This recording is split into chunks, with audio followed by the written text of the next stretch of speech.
everyone. Hi everyone, welcome back to the podcast. Lots to get through today. Today's going to be a long podcast.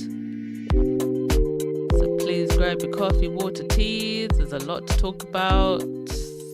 I haven't been here for a few days, but to be honest, there wasn't really a whole lot of stuff going on. So it's quite nice to actually leave it for a few days and then come back and do a more lengthy podcast. Hope you're all enjoying your weekend. Let's see who's here first.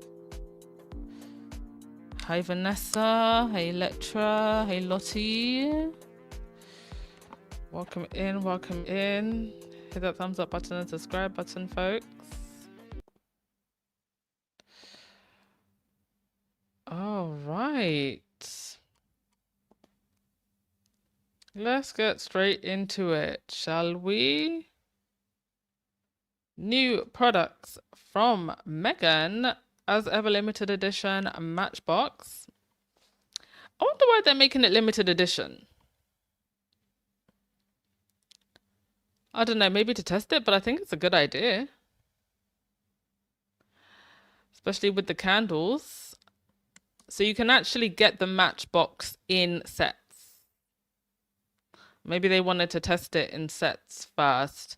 I mean, I guess, to be honest, to ship one Matchbox. But people would still buy it and pay the shipping, do you know what I mean? Or they could do it. Some stores, if you've got a very small item, they're like, well, you can only buy it with something. But it's a beautiful box.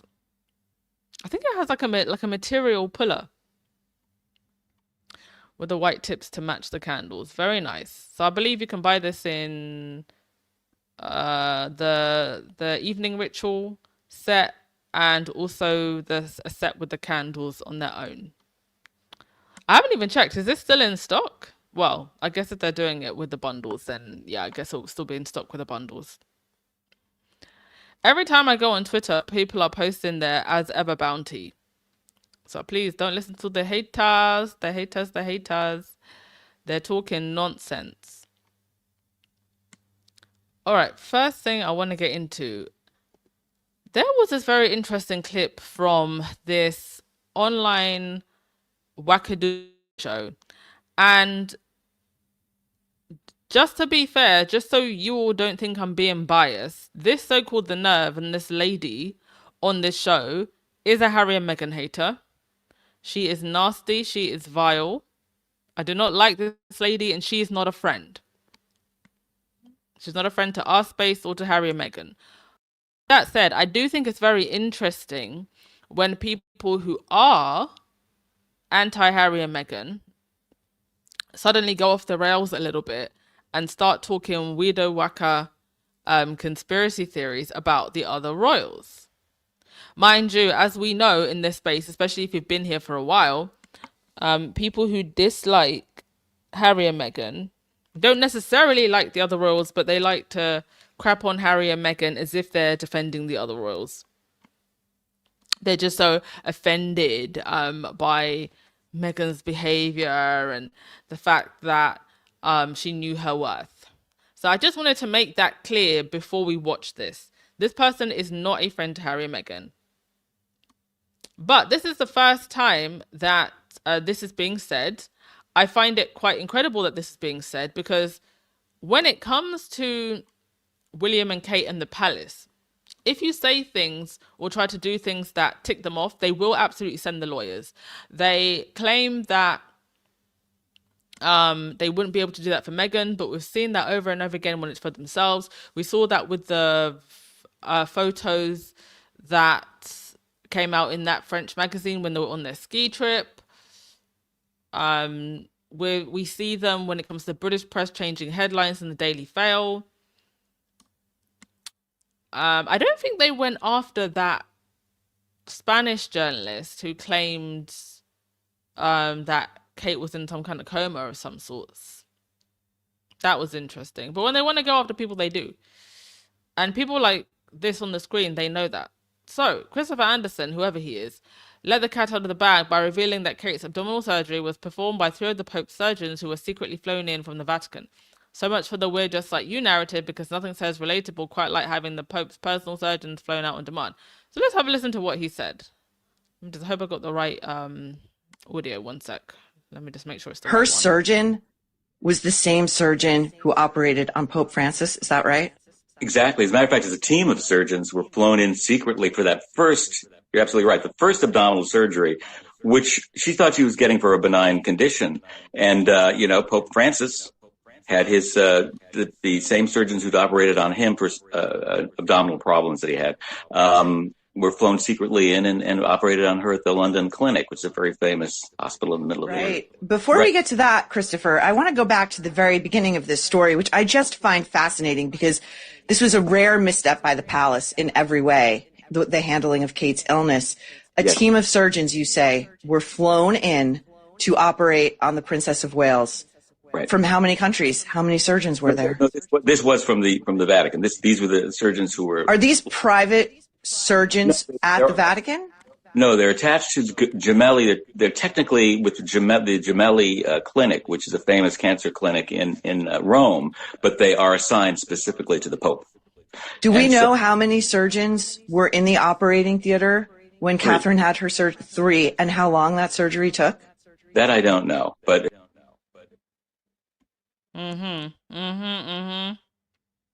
Chris on Twitter, who's a squaddy, said, so the planned emergency surgery flew in doctors. Was this the abdominal surgery that found no cancer? Or the one that found cancer was present? Or the one that found cancer could one day be present and she would need preventative chemo? Or the plenty of sun chemo? Excellent questions. Too many stories to keep up with. And then what I've just read there is literally what came from Kate and the palace. So the planned emergency surgery flew in doctors. Was this the abdominal surgery that found no cancer? Or the one that found cancer was present? Or the one that found cancer could one day be present and she would need preventative chemo? Or the plenty of sun chemo? Because she said that the doctors told her that she needs plenty of sun. Listen, I've stayed very polite on this topic, and I will continue to stay polite because the truth will come out by itself. That's all I'm going to say. Y'all can be impolite in the comment section if you want. And Mina, you said, and these are so dumb, like they are telling on the so-called royal family who they claim that they love so much. Exactly. Exactly, Helen. What's wrong with slumming it with the NHS like the rest of us? Because it would be an absolute scandal.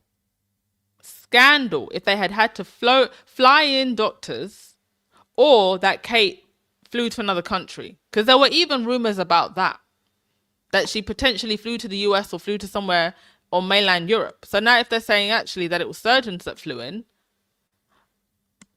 and then the shadiness and the sneakiness of Camilla showing up to that hospital on multiple occasions when William only showed up once for 15 minutes with Christiane Jones in the car, no less. But Camilla showed up 3 times to that hospital where they told us that Kate and Charles were in the same hospital, and no one through the front door or the back door got a picture of Kate leaving or entering.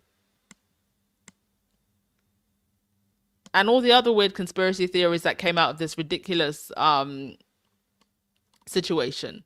It was just so poorly handled. I mean, even if, you have members of the royal family that are really, really sick, I mean, they've got heirs and spares, have they not? So it's like, what is all this feverishness in this 2026 about whether or not a royal is sick or not? Most people, to be honest, are quite ambivalent to the royal family at this point.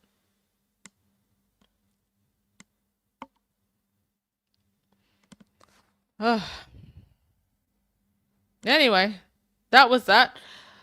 You make of it what you will.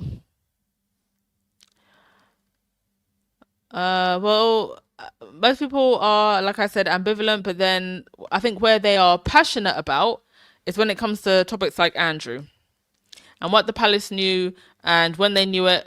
I think at this point we can all just acknowledge that they knew a lot and they did nothing. At this point, when they knew it, or does it even matter? They knew Andrew was up to nonsense for a while. And now it's being reported that Buckingham Palace was handed 30,000 damning emails about Andrew in 2020. The same year that Harry and Meghan stepped back as working royals and the hate train really amped up against them. So this is from Inagra. Buckingham Palace received an archive of 30,000 emails in May 2020 detailing Prince Andrew's sharing of confidential government information as a trade envoy, no less, with Jeffrey Epstein and other shady business contacts. Now, did I not say from the very beginning that if he goes down or if he gets charged with anything, it will be with some kind of espionage charge? They are going to do everything possible to stay away from charging him from any of sexual misconduct or RAPE or anything like that. They're going to stay away from that. I said this from the very beginning. If he ends up behind bars, it will be some type of espionage charge. Because then he won't be held accountable for his perverted behavior, and they'll at least be able to offer a cover and the illusion of justice to the general public. The emails reportedly contain material from 2010 onward, including classified treasury briefings passed to banker friends before they made their move. And what did the palace do? Nothing, of course. They sat on it for 6 years. For 6 years, they sat on it while Harry and Meghan were being bashed left, right, centre.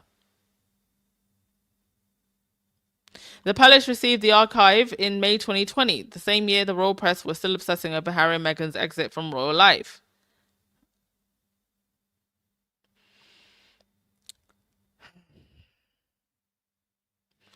So the 3,000 emails contain information about the former Duke of York's controversial financial dealings, and this was given to the Lord Chamberlain in 2020. It has now emerged. So you mean to tell me that nobody, none of the senior royals knew about this? That the Queen wouldn't have known? That Charles wouldn't have known? Camilla wouldn't have known? You know, I always go back to that interview that Kevin Maguire did. And he says, you know, if you knew, you change your mind.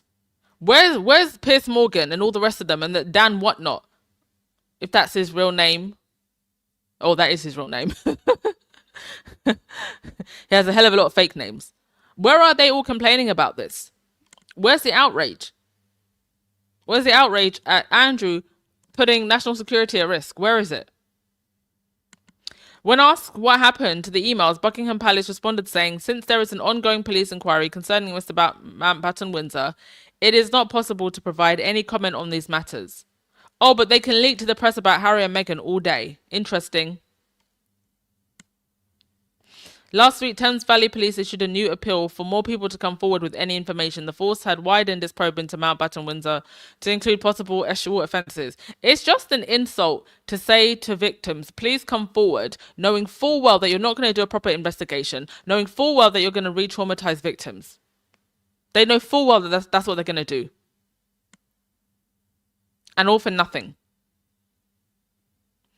Earlier in 2026, The Telegraph published emails showing that in 2010, Andrew had requested a confidential briefing about issues in Iceland banking industry from Treasury officials. He then shared it with a personal business contact, Jonathan Rowland, whose father, David Rowland, had taken over the Luxembourg arm of a failed Icelandic bank, Icelandic bank. So why does this matter beyond the headlines? Because it exposes the royal institution's priorities. The palace reportedly sat on a mountain of evidence about Andrew for years. Yet when it came to Harry and Meghan, whose crime was wanting to step back from royal duties and protect their mental health, the institution moved with shocking speed. Security was removed, titles were stripped, briefing access was cut, and the family's only secure UK base was taken away. Exactly. And Andrew has been protected all this time and continues to be protected. Meanwhile, Andrew continued to appear at royal family events after his 2019 public downfall. Oh yeah, front and centre with Betty. Who remembers that? In the front of the car with William and Kate. Who remembers that? On multiple occasions. Leading the family on Easter Sunday service. On the Lord's weekend. Leading the family into the church. Surprised he didn't combust the moment he walked through the doors.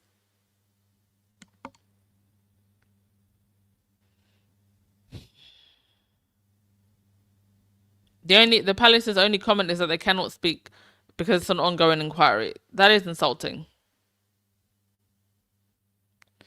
You know, the monarchy likes to present itself as above politics, above scandal, and above reproach. But every new Andrew revelation makes that harder to sell. The emails are not going away. The police investigation is not going away. And the palace's silence is not going to be a shield anymore. It's part of the story. And they keep blaming Meghan. They can't keep running stories about her candles and jam while this is going on. The distraction isn't going to work anymore. Only for the most deranged trolls who are still on their deathbed and won't stop talking about Meghan. That's who it's going to work on. That's who all of this propaganda is working on. People like Yankee Wally. Hating on Meghan all the way to her deathbed, literally. That's going to be Piers Morgan. His last words are going to be, Meghan. That's going to be Piers Morgan. With his wife by his side, if she can stand to be there. That's how obsessed these people are. Who else is in the chat? Helen, you said, and they all knew from the senior royals to the media to the royal Reuter and the establishment go. Yeah, they all knew. Jared, more and more neutral people are waking up to the lies about Meghan, yeah. And those who still want to be convinced of the nonsense, okay, well, let's leave them. Let's leave them. They seem to have so much issue with Harry and Meghan making their own money. Meanwhile, the other royals are sponging off the British taxpayer while trying to make it appear like they're paying their dues. There seems to be this weird propaganda going around about, William and Kate paying rent, whether or not they're paying rent, whether or not stamp duty or taxes are being paid. William at least pays this tax. And I'm just thinking, at the end of the day, the whole point of monarchy was that you would have these fancy looking people with their crowns and their jewels sitting in castles. That's literally the point. And if you have a monarchy, you're meant to be happy to have that. You're meant to be happy to have that class divide and that wealth divide. So to all the people who are now suddenly acting brand new, as if that wasn't royalty all along, well, if it bothers you so much, well, then you just can't have a monarchy. Like, y'all do know that was the whole point of monarchy, right? Why are you all suddenly offended now when all of this time people who've been trying to have this conversation have been trying to point out these class and wealth disparities? You looked at them like they were the weird ones. It's just something that I've noticed with some people.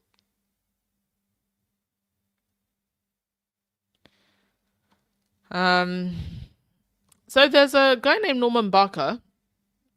Now, I don't know if this guy is actually a Republican, but he seems to have an issue with the way that the Windsors operate.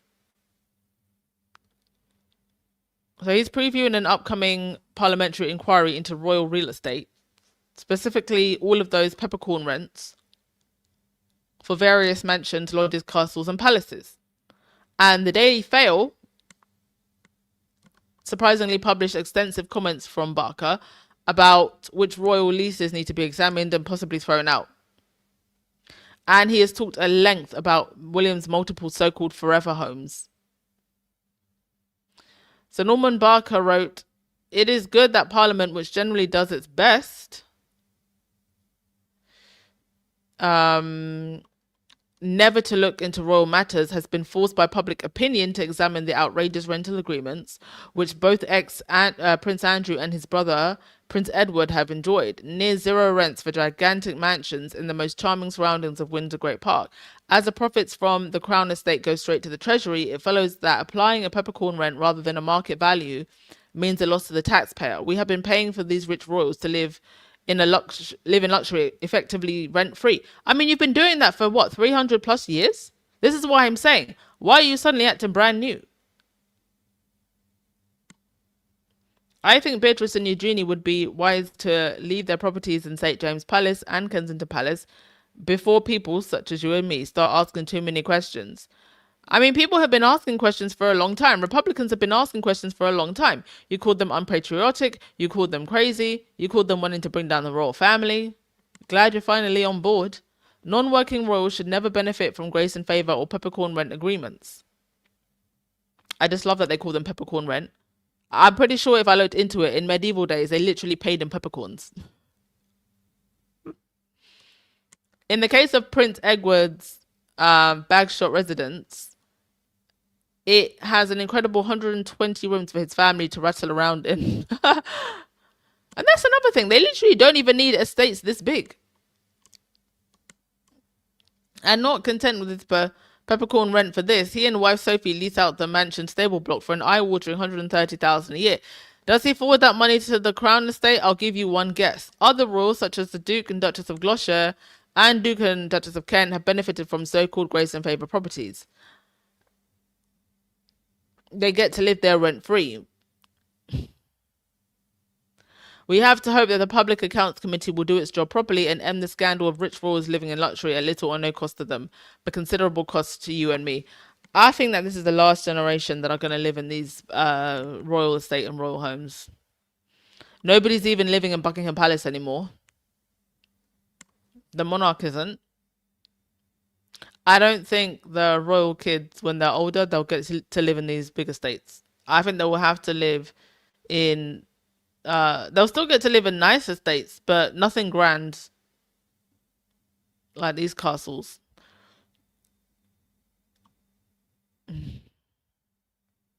William has seen the warning signs, he says, and announced he will pay market rent for their new home. But what we don't have clarity about is how the money works that he's paying for that home. And they've built a parameter, what was it, 140 acres were taken of public walking space just so they could be there.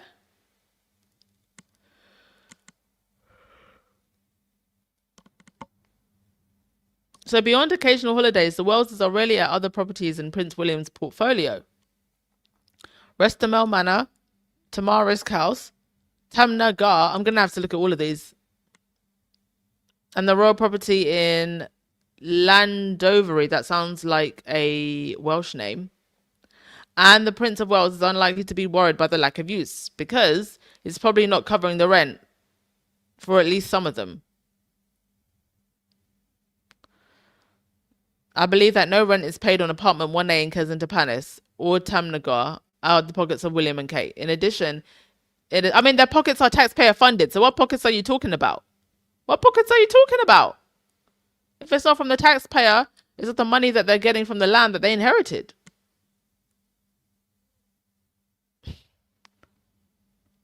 Can we please not give these invisible pockets any legitimacy? Because we know that it's the taxpayers' pockets.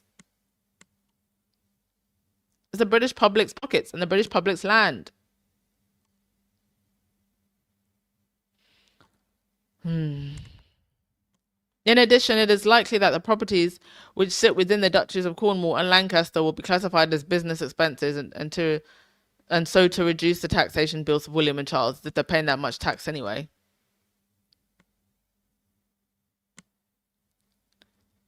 So apparently some of these manors are Duchy of Cornwall rentals and available to anyone.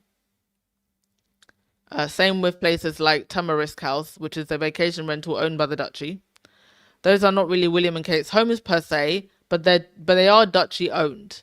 But it's remarkable to realise completely rent-free in Amner Hall and Kensington Palace, but still choose to spend most of their time at Forest Lodge, which they are so-called paying for. Anyway, Barker should stick to critiquing the younger royals, because no one is really going to get behind evicting the Gloucesters or the Kents at this point. I mean, yes, they're elderly, but do they have to live at such grand estates? Who says that no one's going to get behind evicting them? Who? But evicting Edward and Sophie from Bagshot will be a good idea. I think so. What do they need 120 rooms for? For what?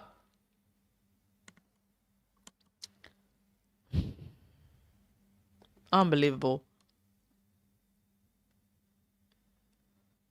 Let's go to your comments. Let's see who's joined the chat. Hello, Veronica. Hey, C Mac. You said the reason they're so unnerved about Harry and Meghan making their own money is because they're spooning off the taxpayers. If Harry and Meghan can do it, so can they. But for some reason, the trolls still haven't gotten to that point where they're like, you know what? Why can't the other royals make their own money? They don't want to let it go. That would mean actually acknowledging that Harry and Meghan aren't the bad guys. That's why.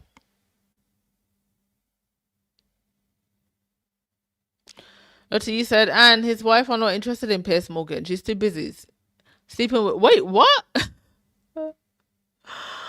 What? Girl, what are you talking about?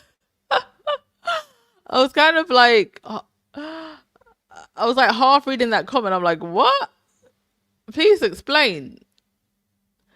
They said that Norman Barker's a Harry and Meghan hater. Okay. Well, nonetheless, and interesting when Harry and Meghan haters come for the others.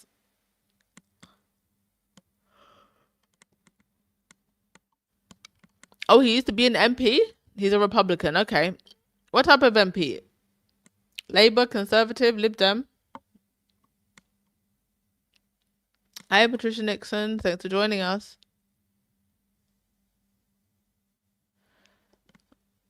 This is Flo. You said, I'm still laughing about the return Frogmore Cottage back to the shame it was for the petty of it all.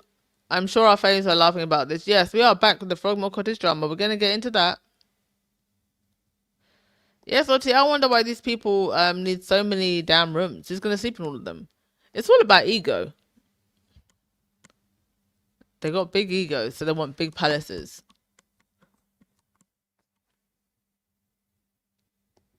Joan, you said, it seems the British royal family will still abuse citizens as long as the British public is indifferent. Indeed, it's the indifference that keeps this nonsense alive. All right. Next thing I wanted to touch on, did I play that? There's an audio that I was going to play. Now, if I can actually remember why I wanted to play this particular audio. Oh, yes. Now I've just remembered. It was because of this ridiculous segment that they had where I'm not even kidding. I just want you to listen to it and then we're going to discuss and laugh at how ridiculous this is. Is he actually more Duke of Cornwall or is he more Duke of Devon? Do you know what I mean by that? I do know what you mean by that. Right. So he was asked on Heart about scones, that age-old debate, cream or jam first. If you live in Devon, you put the cream on first and then the jam on top. As William said, his grandmother, Queen Elizabeth, did that because it gives the jam something to sit in. He said he looked to his grandmother. And if you're in Cornwall, which is where William was and is the Duke of Cornwall, they do it the other way around and they put the jam on first and the cream on top. Now, what do you do? Thing is, if I've got the option... Yeah, you have the option. I will go butter first and then a bit of jam and then cream on top. I'm definitely cream first, like you put butter on first. You're a Devonian. You're jam. From Devon. You know who else is cream first? Who else is cream first? Meghan. Ah, now this was quite interesting. This was quite interesting because on... Oh, you just had to bring her into a conversation about scones and cream and jam. You literally heard it coming, didn't you? You heard it coming. So they started with William, and this is the most in-depth conversation, by the way, that they can have about William. How he lots his scones. If they were talking about Harry, we'd be talking about where we're building the next Invictus Centre, but with William, we're just talking about scones. And they just had to bring Meghan in. On her as ever post, there is a scone recipe. Scone recipe. One with jam, and here we go. And one has a rather large amount of honey. Okay, honey, I would have stopped about here. Nope, no, it's still going. It's still going. Oh, well, it's extra more. Wow, I mean, that's a lot of honey on a scone. But if you can see both... Yeah, his voice is just annoying me. But I just wanted to show just how crazy they've been this week. Also, Hello Magazine, who I don't like, posted this. Meet the 9 royal couples who never made it down the aisle. Y'all, they're still fantasizing about the past. They're still fantasizing about the past. Yeah, Clark, wow. Wow, yeah, they can't not mention Meghan.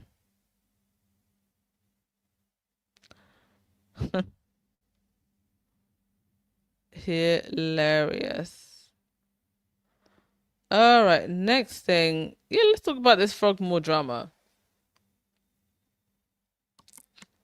I thought we were done with Frogmore. Thought I never had to hear about this again.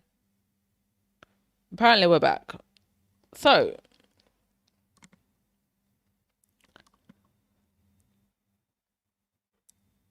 let's have a look. Apparently, Frogmore needs to be renovated again. Where's the taxpayer outrage? Because Harry and Meghan paid back, was it 2.4, 2.5 million? Oh, look, Frogmore is back in the news now. The same press that spent years screaming about Harry and Meghan's luxury renovation is now treating a potential second round of work as just another day at the palace. Let me tell you now, there will barely be any reporting about this in the mainstream press. Certainly not to the level they were reporting about it when Harry and Meghan were staying there, only for Harry and Meghan to pay back the 2.4 million. And that's when they really lost their minds, because that's when they knew Harry and Meghan got money. Because even if it's to keep your peace, you're not just going to drop 2.4 million unless you got money like that. They got money. 3 M's, 5 zeros, 16 N's, an E, and 4 Y's. Money. That's when they really lost it. So to recap, Harry and Meghan were hounded, vilified, and turned into national villains over 2.4 million refurbishment, a cost they repaid in full, unlike other royals. Exactly. And now we have to hear headline after headline after William and Kate are paying rent. No, they're not paying rent. They're paying peppercorn rent. They paid stamp duty, but they only paid this amount. Harry and Meghan opened up the checkbook, and there you go. You paid it off. Mind you, they never had to, because why were we suddenly playing the rules differently when the biracial princess came along?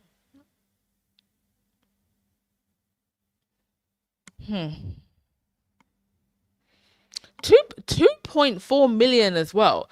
I mean, that's not some new curtains and a couch. That's flooring, that's lighting.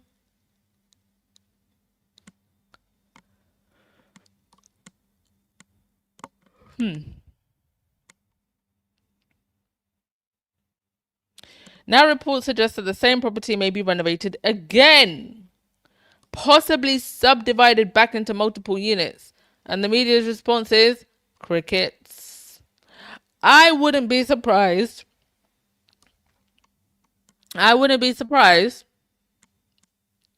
if they started renting it out privately or something. Come stay where Harry and Meghan stayed. They're not going to advertise it like that, but just to make the extra money. So let's start with what the tabloids never even told you. Frogmore Cottage, nestled in Windsor Castle's home park, was not some pristine palace that Harry and Meghan trashed with expensive wallpaper. The 2.4 renovation consisted of reconfiguration and full refurbishment of 5 residential units in poor condition to create an official residence for the Duke and Duchess of Sussex.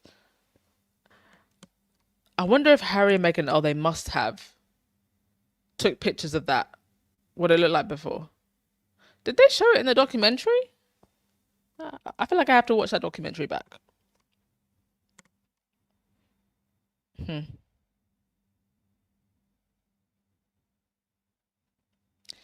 the tabloids didn't report it that way. They screamed about gold-plated taps never proven, luxury upgrades overdone, over-exaggerated, by the media, and taxpayer waste, ignoring the sovereign grant covers royal properties anyway. Exactly. And even after Harry wrote a check repaying the 2.4 million in full, which the palace confirmed, the smear still stuck. Once the black American woman was attached to a cost, the press needed to pocket watch every single cent, and they still do it.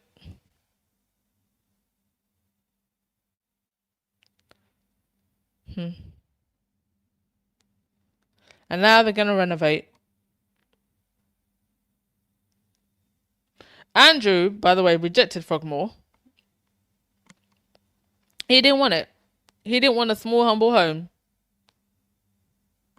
Too small for him and his ego. Not enough room for his teddy bears that he keeps on his bed.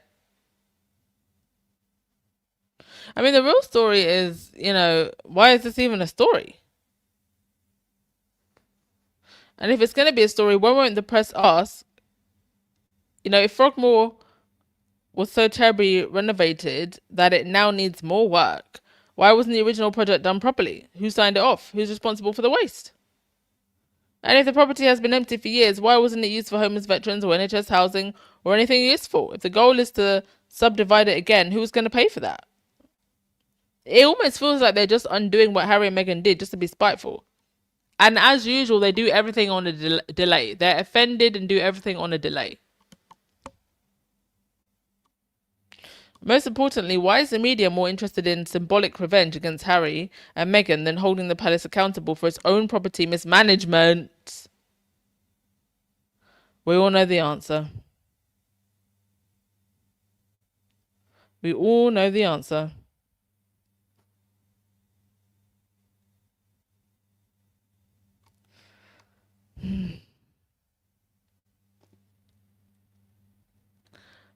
Wow, I don't know. Did they? Maybe it's a good thing that they left. Oh, I think I missed somebody else's comment. I think that they are doing this because they want difficulties for Harry and Meghan if they get security. They will have their own media bully say they want to monitor them without their former property, without any protection. That could also be that. Yep. Yeah, they really thought they ate with that Frogmore Cottage story. Like, what are you even talking about?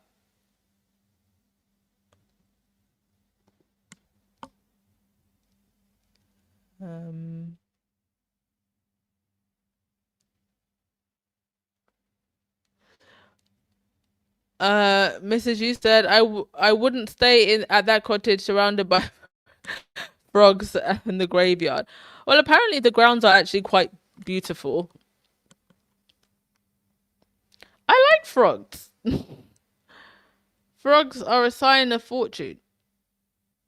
It's a shame in city areas you actually don't see frogs that often anymore. Or hedgehogs.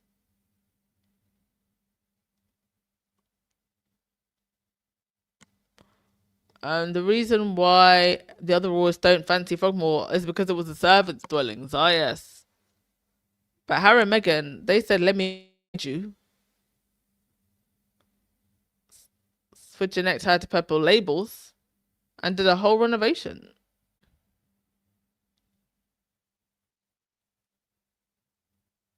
He said if Harry and Meghan ever decide they want to live in the UK again, they would buy their own homes.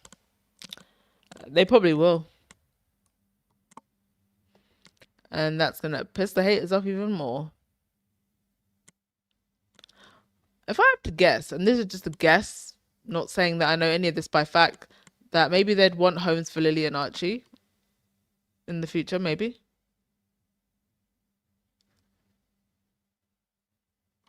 All right. I think I'm going to leave things there. Please do not forget to hit the thumbs and subscribe button on your way out. I really do hope that you enjoy the rest of your weekend.